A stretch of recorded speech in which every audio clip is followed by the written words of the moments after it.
Good morning, genealogy friends. Nice to be back here after a week. I took last week off because I took a class from the Salt Lake Institute of Genealogy. Their courses are happening. The first week of courses was last week, and then for people that are taking week 2 courses, that starts in a couple weeks. It was amazing.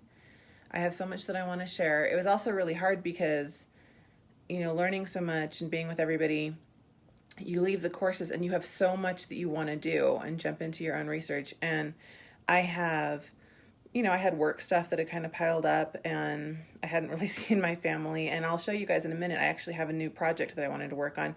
So I have all these different things. And I knew that I was going to be talking about my course today and then getting ready for that over the next month. And I had a moment where I was like, maybe I should just, put the course off, or do I really want to do the course? What I really want to do is kind of hang out and do my own genealogy. It's just hard. I have so many things that I want to do.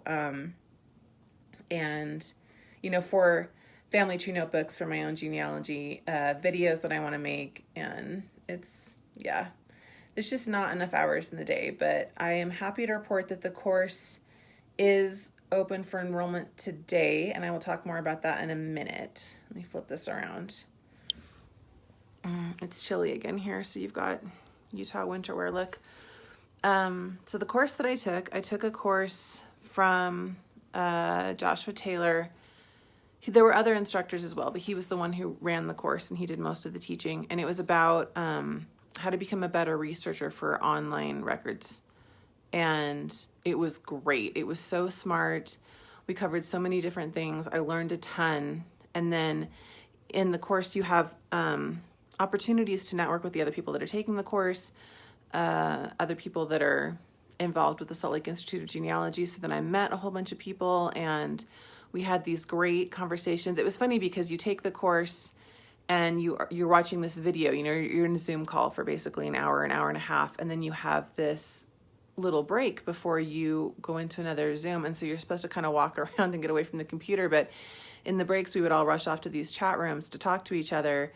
So for 5 days, I basically was hunched in front of my computer, just totally ignoring my husband and children. I am a good mom, but not when genealogy conferences are happening. Anyway, it was great though. It was so good. I have so much I want to share. Okay, so let's talk about the course. So those of you who have been waiting, enrollment for the course is opening today. Now, just as a refresher, what is the course? The course is my course on using family tree notebooks pages. So it's not just a general genealogy course. It's, good morning. It's how to specifically use the pages and build better notebooks. You know what? I meant to get my list of the lessons and I forgot. I'll have to just kind of summarize. So I explained it all. I'm not going to go too much into the course. The last video that I did, so not last Friday, but the Friday before, I can't remember what day that was. I talked a lot about what the course is going to look like and the calendar for the course. Now, this group that's going to enroll today, this is for the beta course. I've never taught this course before. I did not want to come out of the gate with a full price course, since it's a little bit of an experiment. I think it's going to be great. And I have taught before, I just haven't taught this course before.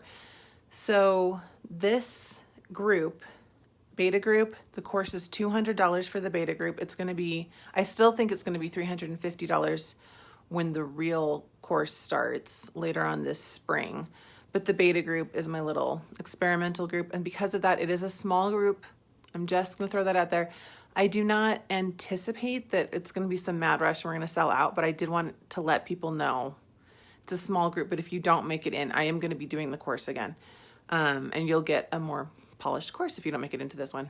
Anyway, like I said, I don't want to get into the details because I did all that last Friday. So how's this going to work? Okay, so course enrollment is technically open, but I haven't given anybody the link because I'm tricky like that. So I will give the link. I will post the link in the Family Tree Notebooks Genealogy Facebook group as soon as I'm done recording this.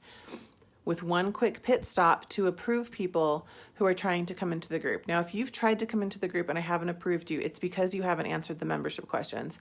There's 3 questions, only 2 of them are required. They are required because that's how I'm figuring out if people are real people versus, bots. So you really do need to answer them. I'm not just being nosy when I ask you, how long have you been doing genealogy? It's because if I say, how long have you been doing genealogy, and people respond with yes, or thank you, or yellow, then I don't let them into the course because I don't think that those people are people. Anyway, I will do a quick pit stop to approve people because I don't want anybody to say, oh, I tried to get into the course, or I tried to get into the group so that I could sign up for the course and you wouldn't let me in. If I'm not letting you in, it's because you didn't answer your questions. If you have a pending application, you can go in and answer the questions now. So, anyway, I'm going to do that real quick and then I'll post the link. I'll leave the link in the Facebook, the Family Tree Notebooks Genealogy Facebook group for 2-3 hours.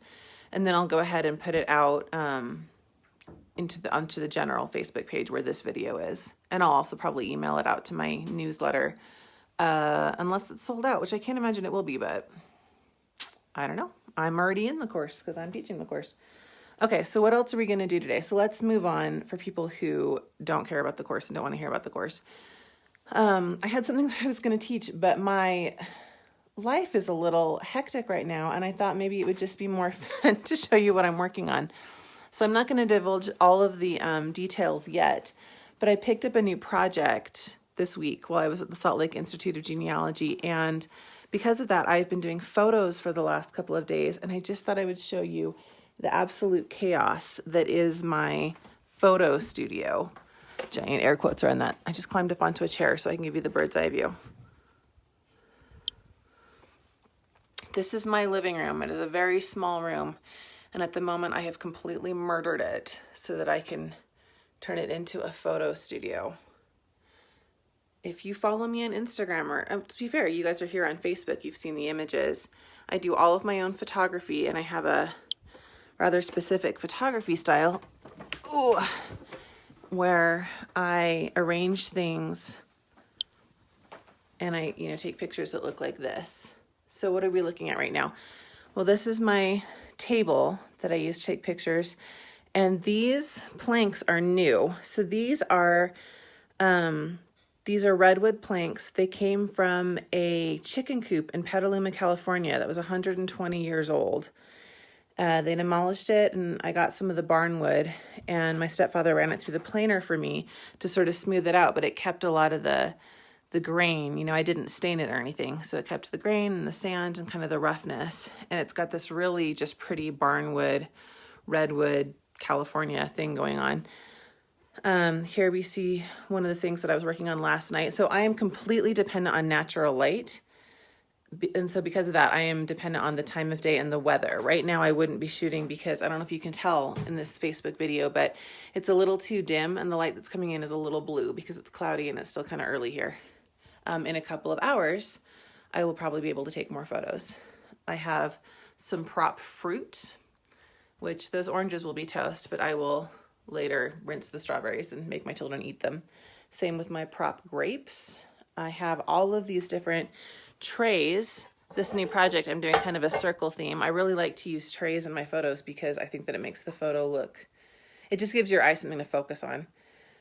I have binders and binders of photos that I have collected from various places. I'm a big eBay buyer.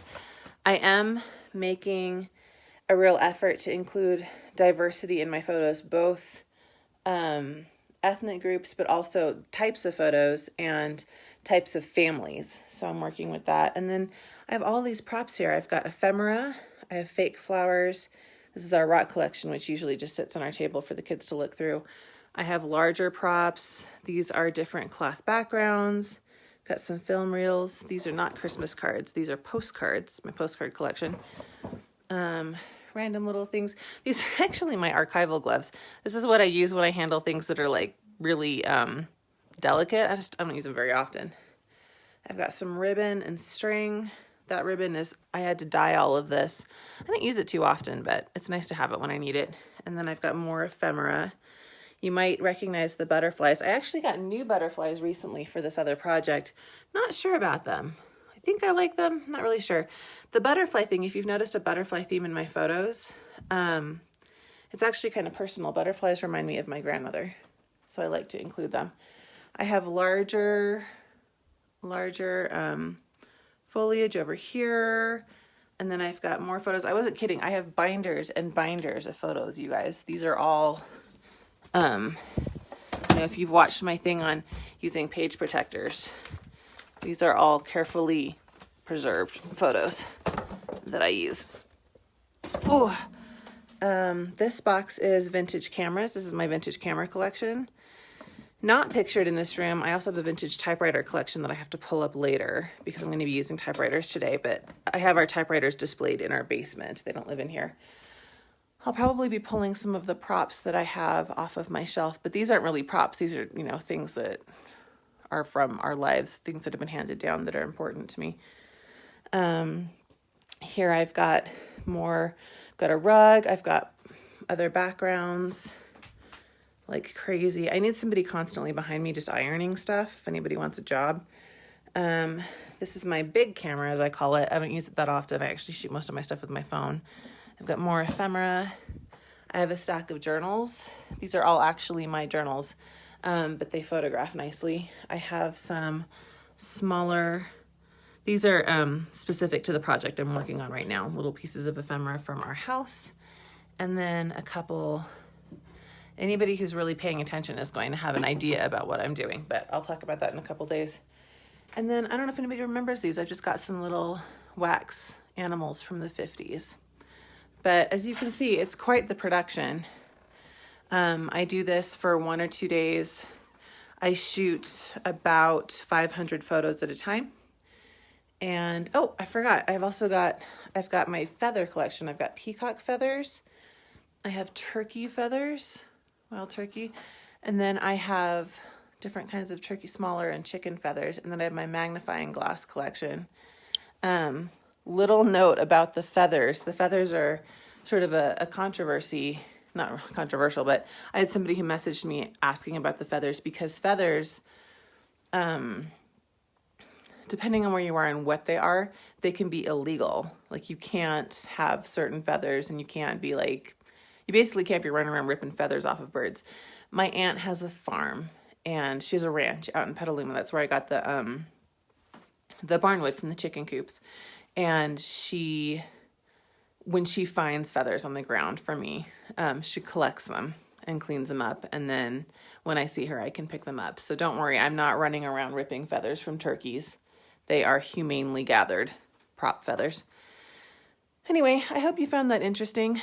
Not exactly related to genealogy, but at the same time, I don't know, it's kind of like being in an antique store. Sometimes I just like to peek behind the curtain and see all the old goodies that people have. I actually love looking at collections and stuff when people collect antiques. And obviously, because I'm a photo collector, I love looking at people's old photos. So, all right, it is, can't actually see what time it is while I'm live. That's interesting. It is something o'clock. I am off to approve anybody who correctly answered questions to get into the Family Tree Notebooks genealogy group. And again, by correctly answered, the correct answer to, are you going to be nice in this group and follow the rules, is yes. And the correct answer to, how long have you been doing genealogy, is not thank you or yellow. It's a little tip. All right, I'm off to do that. And then I'm going to post the enrollment link for anybody who's looking for it. And tomorrow I should be calmer and I should be back teaching more actual stuff about genealogy. So it was good to see you guys this morning.